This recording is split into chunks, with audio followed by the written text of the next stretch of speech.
I guess this chapter finally marks the end of the Whole Cake Island arc, if you're looking by symbolism. And we can finally make that trip to Wano. The long anticipated trip to Wano, which will hopefully be happening by the end of the year.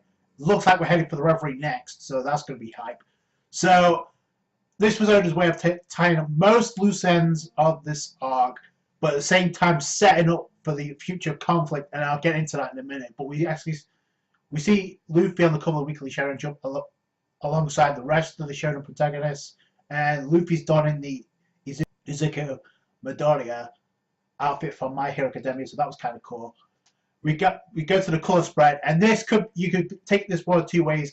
After you read this chapter, it seems like this is foreshadowing because we see the straw.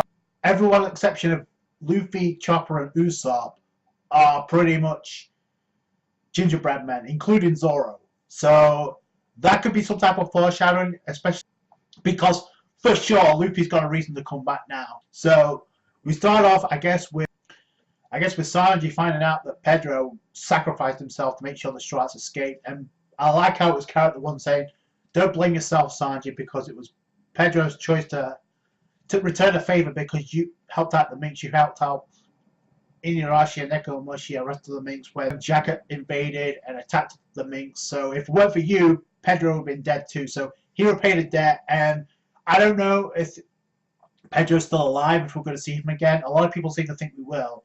And if we do, it may turn out to be a case once the Luffy and the crew make the decision to rejoin and go back to Whole Cake Island. And I think it's kind of obvious that could be where Oda is going. And we switch over to Pudding, and we couldn't find out, I guess, what technically happened. We don't really get to see it, nor do we get to hear it. But I think you can kind of put two and two together what happened. So we see Pudding looking at the photo album of her time spent with Sanji.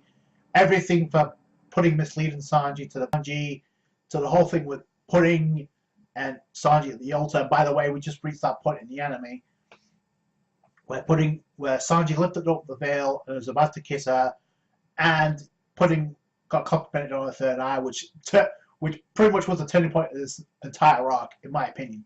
That from then onwards, you see Pudding and Sanji's time spent making that cake. By the way, what was that cake's purpose now? Well, it seems like there's no ramifications whatsoever, unless it kicks in the next time we see Big Mom, but I don't know. Even so, everything to the farewell between Pudding and Sanji. But does this mark a farewell? Because I'm going to ask something, because we see Pudding approach Sanji by taking a cigarette out of his mouth. By the way, what woman has ever done that to Sanji? So that was a special moment. And I'm pretty sure they're made out off screen, and I mean literally off screen, because Oda did his damnedest to hide that fact, because you have Sanji with the heart eyes. You don't really get to see it, but at that moment, Pudding took the photo album and erased Sanji's memory. Not of Pudding, but of that last request. So I'm wondering what that request was. And you have Pudding saying thank you for everything. So I'm pretty sure they made out off screen, and I think the reason Oda did that is and if you go and pay attention to detail, because when you notice Pudding look at the photo album, the very last panel we see of her, she's looking at the final moments of where she took the cigarette out of Sanji's mouth by her perspective. But if you notice, the moments after that, as she approached Sanji, were pretty much obscured by Pudding's hand. And I think Oda did that deliberately, because we're going to get to see Pudding again, and maybe the next embrace they have, we'll get to see that makeout session. I could be reading too much into that, but that's the vibes I got. And that's when Pudding runs off after she took the memories, at least altered the memories of Sanji.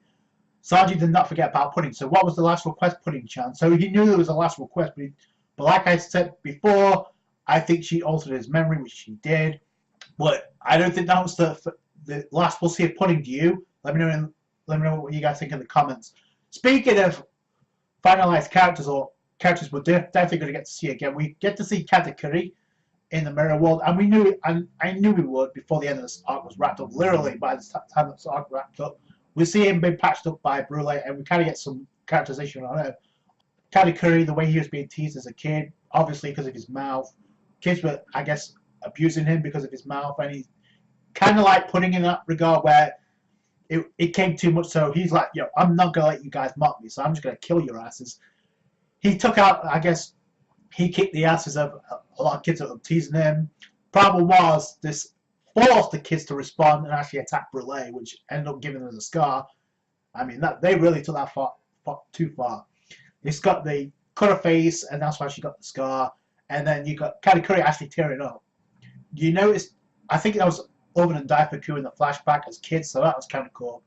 Saying, oh, you need to cover up your mouth, otherwise you'll never make friends, Katakuri. So Katakuri's like, yo, I don't really care about that, but I think it's kind of clear why he decided to cover up his mouth, because obviously to hide up that weakness.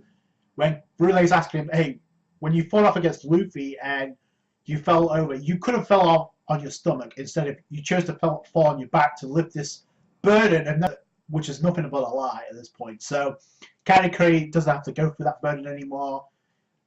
He's regular like everybody else. He may be badass, but he's regular like everybody else. What you hear about Luffy, Mugiwara, you're probably going to be in a good mood. So that turns out to be the case. He comes to find out the left district, and by the end, by the beginning of this chapter, we actually see the cotton candy rain that we saw at the very beginning of this arc. So that entails that he pretty much exited the territory of the Yonko by the end of this chapter. So that was kind of cool, getting that clarified. Katakuri gets to find out. So, and there's a couple of instances in this arc where it's foreshadowed that Luffy will return to Whole Cake Island, and if you go by what we saw at the end of this arc, by the end of this chapter, Luffy has a reason to now, because exhibit number 1, when Luffy and Nami were locked up in Montdo's prison book, Luffy said to Big Mom during that Dendamushi call, yo, I'm definitely going to come back and kick your ass, but I'm here to pick up Sanji. That's my focus of being here right now. So Luffy accomplished that goal. So Luffy could come back, but I'm in my mind, logically, why would Luffy think about coming back? He's already got the copy for the Road Poneglyph, right? So the two things that he needed, they have. So they don't need to come back unless they have somebody is locked up like Jinbei, and that Luffy finds that out, and that's the reason why the son decided to come back to Whole Cake Island. Another reason, when Nami is talking with Luffy, when they're trying to rump up Big Mom after saving the Vince Smokes, you clearly see Nami say, look, we're not here to pick a fight with Big Mom. If we was, we brought Zoro and the rest of the crew, the whole crew, for that conflict. We didn't do that. We came here for Sanji and to save the Vince Smokes. So that was Nami trying to think rationally with Luffy. So that was some type of foreshadowing. I wonder what would happen if Zoro and the rest of the crew had been Whole Cake Island. I think that's what Oda is setting up for. The other reason why is when Katakuri, after the fight with Luffy, he literally asked, yo, are you coming back to Whole Cake Island to defeat Big Mom? And Luffy says, yes, because I'll become king of the pirates. So there's the 3 instances right there. And it could also explain why we did not get to see Sanji in a 1v1 during the end of this arc, is because I think a lot of people expected Sanji to get that power boost, because this was technically the year of Sanji, right? Or the 3 years of Sanji. We did not get to see Sanji in a 1v1. We only got to see Sanji against Judge, and that was it. We get to see Sanji get cool moments, but not a 1v1. A lot of people thought he was going to go up against Daifuku. That did not happen. So what if Sanji gets the power boost, not in Whole Cake Island, but in Wano, and then comes back, because it looks bad for the Vince Smokes too, and we know how Sanji is with Reiju, right? So can you imagine? Because, okay, we see, by the way, when Big Mom is making her way through Whole Cake Island, you see the song playing from the homies throughout this entire chapter. Big Mom is making her way like a torpedo throughout this. We get to see the Vince Smokes, and we get to see, Ichiji, we did what we needed to do, so we need to get to the German 66 ships and bail. We need to go. And Jinbei said the same thing. We only need to stall for time until Luffy makes it out of Whole Cake Island, which they did that. Their mission accomplished. Luffy and the crew are out of Whole Cake Island. So we see Big Mom making her way, and she's like making threats to like activate Soul Focus, her Devil Fruit abilities to take the souls of everybody that's involved, who she's approaching. But we see the 8 panels of the Vince Smokes, Praline, Aladdin, and Jinbei, right? Those are the 8 people, in my opinion, who will be unaffected by Big Mom's. From what we saw with Jinbei, unless you fear death, that'll have effect on you. Jinbei didn't fear death, so that's why he didn't have his soul snatched. So, spoiler alert for anybody who's going to watch the anime, but that's technically the secret to Big Mom's abilities. If you fear death, then her abilities. And like I've been saying, I think that's the German 66. Well, at least the Vince Specs would be unaffected by that because they don't have emotions, so they don't fear death. So obviously, we know how some pirates are when it comes to Jinbei and their belief that their loyalty to Jinbei. They don't fear death either because they put up the wall for Luffy and the rest of the crew to escape. So I don't think the Devil Fruit's going to work on those 8, but I do think they're going to be the 8 that gets locked up, and that gives Luffy and Sanji the reason to actually return to Whole Cake Island. And this could be cool because we could get a rescue arc, not with the Straw Hats, but with a future Straw Hat and Jinbei, because we know Luffy's already said, yo, as your captain, I'm ordering you, even if you die, don't die. So that was some type of foreshadowing. And if you think about symbolism, the way that Jinbei was introduced was in a rescue arc with probably the best arc in One Piece, one of the best arcs in One Piece, with Marineford, right? That's how Jinbei was introduced to Impel Down. So what if Jinbei, and remember, technically Big Mom is not out of the picture, so Jinbei, in order for Jinbei to join the crew, Big Mom has to be taken out of the picture. That would give Luffy a reason to fight Big Mom and to defeat Big Mom.